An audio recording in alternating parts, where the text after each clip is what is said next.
Hello hi welcome to Bhaskar cookings. ఈరోజు మన వీళ్ళు చేయబోయేది సొరకాయ చట్నీ.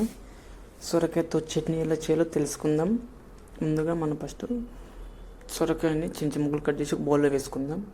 తర్వాత అలాగే 2 ఆనియన్, అంటే 1 కప్పు ఆనియన్స్ కావాలి. అలాగే 1 కప్పు టమాటాలు పెద్ద పెద్ద ముక్కలు కట్ చేసుకోవాలి. తర్వాత 1/2 కప్పు పచ్చిమిర్చి, తర్వాత మనకి ఒక 10 ముక్కలు గార్లిక్, అది మనకు కొంచెం చింతపండు.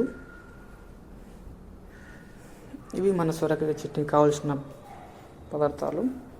మనం సొరకాయ చట్నీ ఎలా చేయాలో తెలుసుకుందాం. ఇప్పుడు ముందుగా ఒక ప్యాన్ పెట్టేసుకొని ప్యాన్లో కొంచెం ఆయిల్ పోసుకున్న తర్వాత ఆయిల్ వేడిన తర్వాత కొంచెం జీలకర్ర వేసుకుందాం.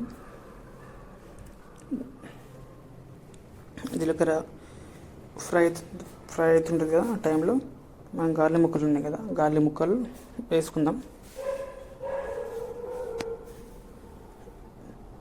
ఆ గార్లిక్ ఫ్రై అయిన టైంలో మనము 1 కప్పు ఆనియన్స్ ఉన్నాయి కదా, ఆనియన్స్ మొత్తం వేసుకుందాం. అలా మొత్తం వేసుకున్న తర్వాత ఆనియన్స్ని ఆయిల్లో మంచిగా ఫ్రై చేసుకుందాం. మంచిగా మనం ఆయిల్లో మనకు ఆనియన్స్ తొందరగా ఫ్రై అయితే మనకు మంచిగా ఉంటుంది. ఇలా మంచిగా ఫ్రై చేసుకుందాం. ఇలా ఫ్రై చేసిన తర్వాత మనం పచ్చిమిర్చి ముక్కలు 1/2 కప్పు ఉన్నాయి కదా, అవి మొత్తం వేసుకుందాం. మరి పచ్చిమిర్చి వేసుకుని మనకు కారం ఎక్కువ అవుతుంది, స్పైస్ ఎక్కువ అవుతుంది కాబట్టి 1/2 కప్పు సరిపోతుంది. వేసిన తర్వాత మంచిగా ఫ్రై చేసుకుందాం. పచ్చిమిర్చి కూడా ఆయిల్లో మంచిగా ఫ్రై చేసుకుందాం. ఆయిల్లో ఫ్రై అయితే మనకు ఆ స్పైసీ ఆ టేస్ట్ వస్తుంది. తర్వాత అలాగే మనము టమాటా ముక్కలు 1 కప్పు తీసుకున్నాం కదా, ఆ కప్పు మొత్తం టమాటా ముక్కలు వేసుకుందాం. ఇలా వేసుకొని మంచిగా ఫ్రై చేసుకుందాం. మనం ఈ విధంగా సొరకాయ చట్నీ చేసుకుంటే చాలా బాగుంటుంది టమాటా ఆనియన్స్ తోటి. తర్వాత ఫ్రై అవుతుంటాయి కదా, ఆ టైంలో మనం సొరకాయ ముక్కలు కట్ చేసి పెట్టుకున్నాం కదా, ఆ మొత్తం వేసుకొని మంచిగా ఆయిల్లో మంచిగా ఫ్రై చేసుకోవాలి. ఇలా ఈ విధంగా మొత్తం ఆయిల్ను ఫ్రై చేసుకోవాలి. వాటర్ ఎప్పుడేమి వేసుకోవద్దు. అలాగే మనము ఒక 1/2 స్పూను సాల్ట్ వేసుకుందాం. మనకు ఆయిల్ కాకుండా కొంచెం వేసుకోవచ్చు ఆయిల్ కూడా. ఇలా ఈ విధంగా మంచిగా కలుపుకుంటూ మంచిగా ఫ్రై చేసుకుందాం. తర్వాత కొంచెం పసుపు వేసుకుందాం. పసుపు వేసుకొని మంచిగా ఫ్రై చేసుకుందాం. మనకి ఇట్లా ఒక 5 నుంచి 10 నిమిషాల మధ్యలో మనం ఈ విధంగా ఆయిల్లో ఫ్రై చేసుకుంటే మనకు సొరకాయ కూడా మంచిగా ఉడుకుతుంది. తర్వాత మనము చింతపండు తీసుకున్నాం కదా, చింతపండు కూడా ఇప్పుడు వేసుకొని మంచిగా కలుపుకుందాం. చింతపండు కూడా మంచిగా ఫ్రై చేసుకుందాం.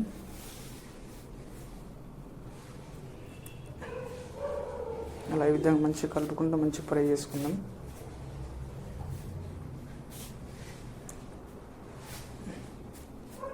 మనకు దాదాపు ఉడికింది. తర్వాత మనం లైట్ కొన్ని వాటర్ పోసుకొని మళ్ళీ ఇంకొంచెం సొరకాయని ఉడికించుకుందాం. ఇలా విధంగా వాటర్ పోసుకొని సొరకాయని కూడా ఇంకొంచెం ఉడికించుకుందాం.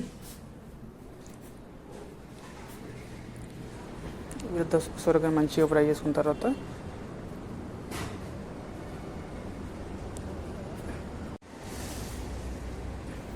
ఇలా సొరకాయని మంచిగా ఫ్రై చేసుకోవాలి. ఇలా ఫ్రై చేసుకున్న తర్వాత మనం ఒక 5 మినిట్స్ పక్కన బంద్ చేసి మొత్తం పక్కన పెట్టేసి మొత్తం కూల్ అయిన తర్వాత మిక్సీ జార్లో వేసుకొని లైట్గా కొన్ని వాటర్ పోసుకున్న తర్వాత మనం మిక్సీ పట్టుకుందాం. మంచిగా పేస్ట్ ఈ విధంగా మంచిగా పేస్ట్ పట్టుకుందాం. ఇలా విధంగా పేస్ట్ పట్టేసుకుందాం. పేస్ట్ పక్కన పెట్టేసుకున్న తర్వాత మనం ఇందాక ఏ ప్యాన్ అయితే యూజ్ చేసామో అదే ప్యాన్లో కొంచెం ఆయిల్ పోసి కొంచెం ఆవాలు, కొంచెం జీలకర్ర